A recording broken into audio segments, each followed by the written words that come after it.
السلام علیکم ګرانو هیوادوالو، خدای دې وکړي چې ټول روغ جوړ او خوشحاله اوسئ. امید لرم چې ژوند به مو ښه روان وي. یو نوی درس ته ښه راغلاست. نن زمونږ درس دی comparatif d'infériorité. comparatif d'infériorité یعنی د کموالي پرتله کول. په مخکې دوو درسونو کې مو د comparatif supériorité او comparatif d'égalité په باره کې خبرې وکړلې. که چیرې هغه ویډیو مو نه وي لیدلې، تاسو کولی شئ چې آی بټن یا د ویډیو په آخر کې ووینئ. او په دې ویډیو کې comparatif d'infériorité یعنی د کموالي پرتله کولو یا د کموالي مقایسه کولو په باره کې خبرې کوو. مخکې له دې چې درس شروع کړو، که چیرې چینل مو سبسکرایب کړی نه وي نو چینل سبسکرایب کړئ، زنګ په علامه باندې کلیک کړئ.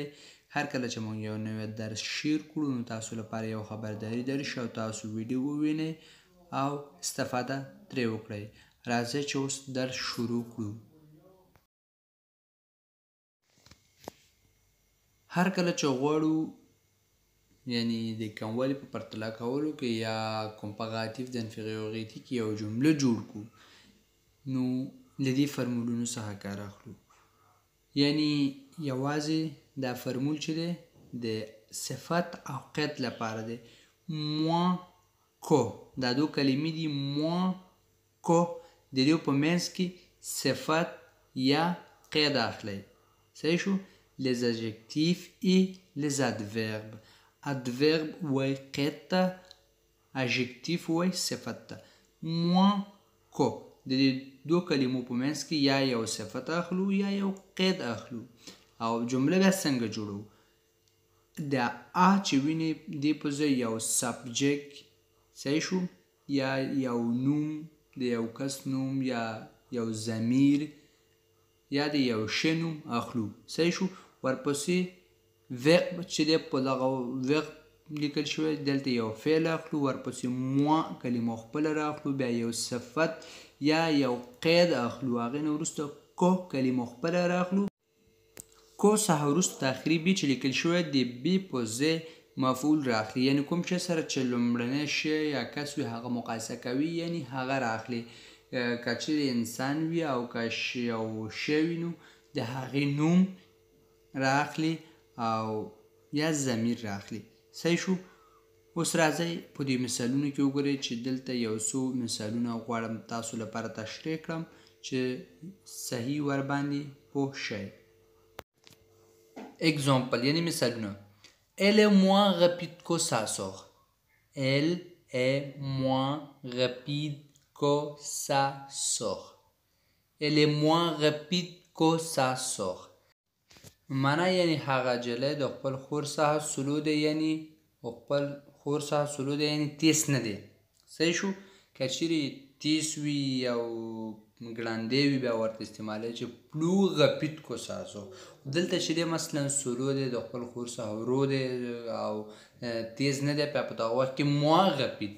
وګورئ elle هغه جلی، ای معنا یو فعل شو، دی moins rapide یعنی کم تیز، یعنی کم تیز چې وشو یعنی سلو.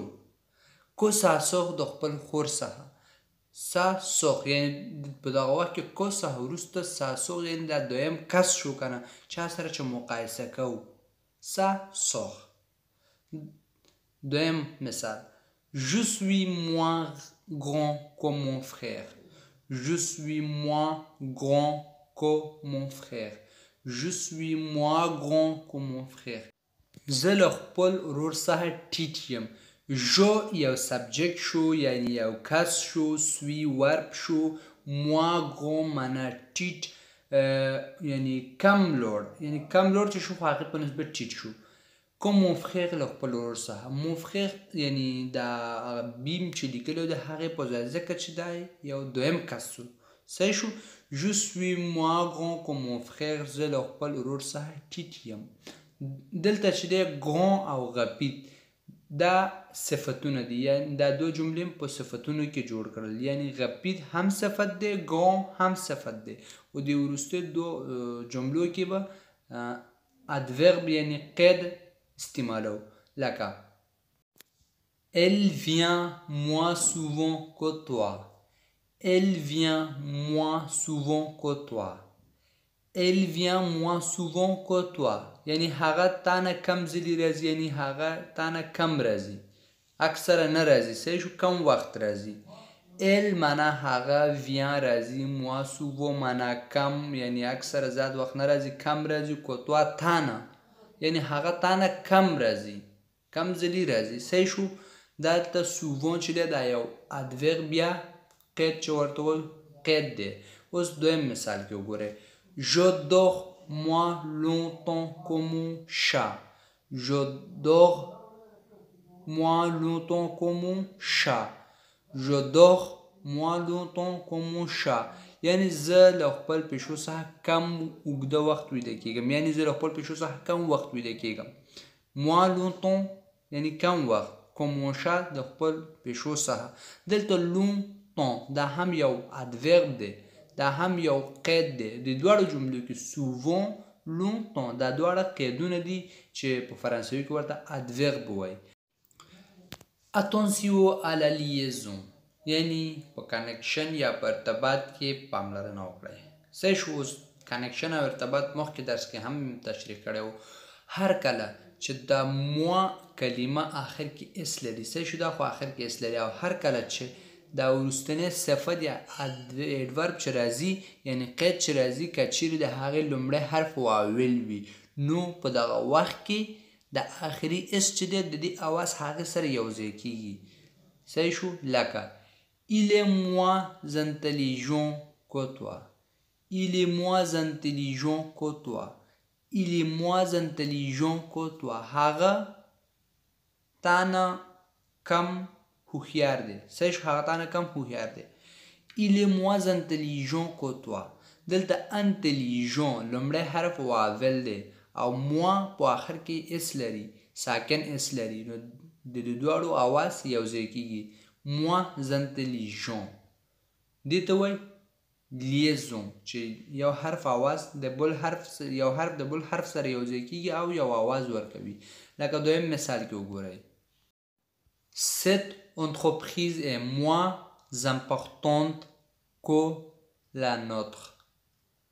Cette entreprise est moins importante que la nôtre.